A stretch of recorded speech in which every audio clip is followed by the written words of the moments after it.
bus like this is we've got to make sure that only one of these things that's connected to the bus is outputting something at any point in time. Because if, for example, both of these modules are outputting to the bus at the same time, then we're going to have some sort of problem here. If for example on this blue bit here, if A is outputting a 0 and C here is outputting a 1, then we're getting a 1 and a 0 both output onto the same line at the same time, and then it's not clear what the inputs are going to be. So to really understand better, what's happening when we have all of these outputs connected essentially together in this way, it's useful to look at the actual output stage of a gate, because ultimately these connections are coming out of logic gates, right? Because whatever's going on inside here is just a bunch of logic gates. So if we were to look inside a typical logic gate, there would be some series of transistors and things that kind of do whatever logic operation that the logic gate is supposed to do, whether it's an AND gate or whatever. But then there's typically an output stage that looks something like this in front of the actual output of the logic gate. And usually there's these two transistors, and if this top transistor is turned on, then current can flow from the voltage source through and to the output, and so essentially the gate can be sourcing current, that goes out the output, and that's typically what it does when the output is a 1 or when the output is on.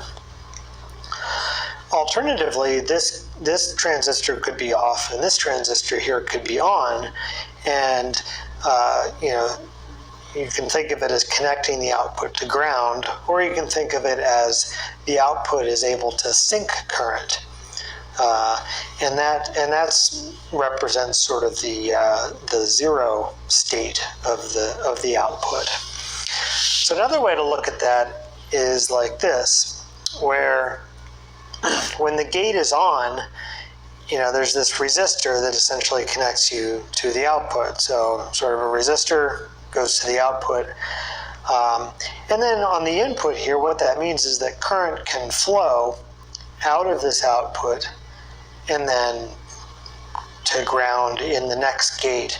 And so current flowing in this direction is seen as a 1.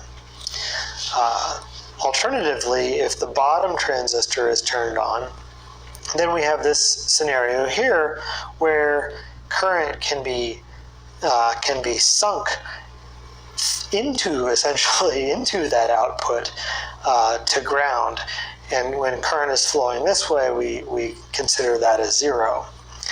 So if we come back to this bus, essentially when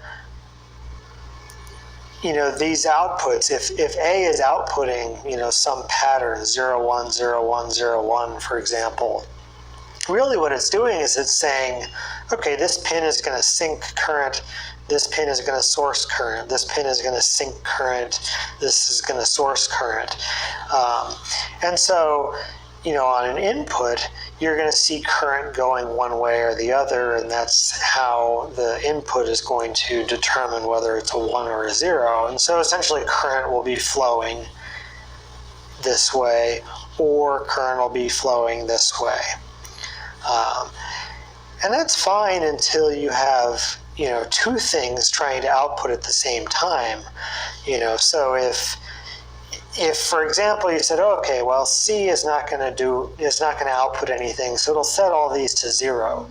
Well, that's no good, because what that means, if you're setting all of these to 0, that means that it's going to sink current, and so if you have a 1 here, you're actually going to get current flowing out here and into the output here. That's not really what you want. You really want these to be essentially disconnected. And so there is a way to do that where this gate, rather than turning on this transistor to output a 1 or this transistor to output a 0, if you don't turn on either transistor, then the output is not going to source current or sink current. And so essentially you're not going to get a 0 or a 1. You're just going to kind of have this output disconnected almost. And if you didn't understand anything that I just said in terms of sourcing or sinking current, that's okay. A better way, or maybe a simpler way, or a sufficient way to think of this is you can think of a gate in this way. So instead of thinking in terms of what transistors are turning on and off, if you think of it like this, where you have an input coming in, and this is just a simple buffer, whatever the input is, the output's going to be. The input you can think of as just controlling a switch. And so if the input is a 1, then the switch is up in this position and you get 5 volts coming out. If the input's a 0, then the switch is down in this position and you have essentially your output connected to ground. So you could sink current, or you can just think of it as the output is at 0 volts. But what we could do is to sort of, as an easier way to think of the scenario where both of these transistors are off, we could think of having an enable input.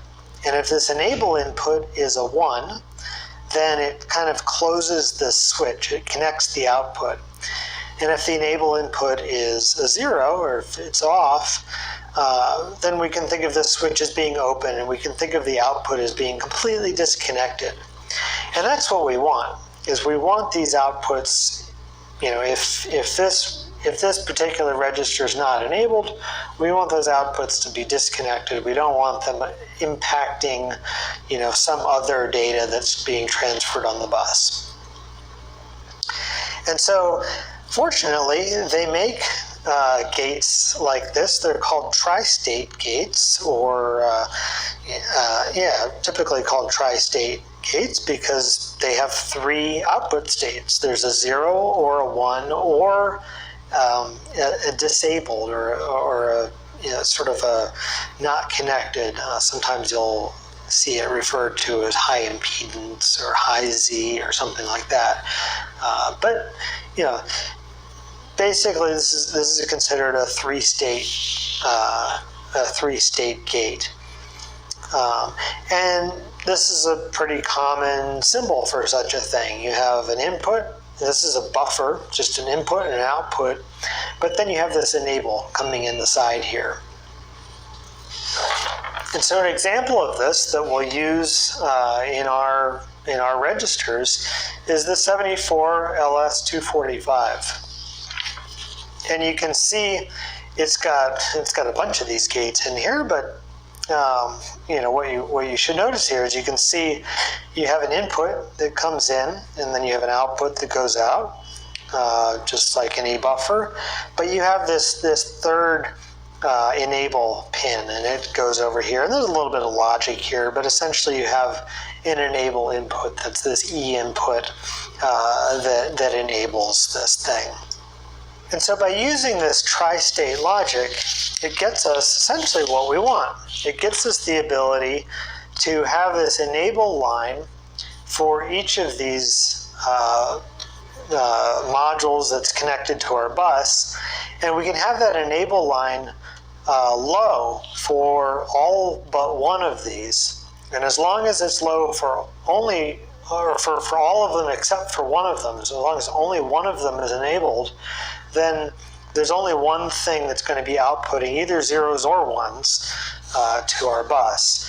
And so we won't have any conflicts on the bus. And then when some other module then reads the data on the bus, you're going to be getting the data from the one module that's outputting that data to the bus. So I know that's a ton of theory, and it's okay if you didn't catch all of it. But the important part here is this notion of a bus and how that works and how that gives us the flexibility to add lots and lots of different modules, and how when modules are connected to a bus like this, any module can talk to any other module.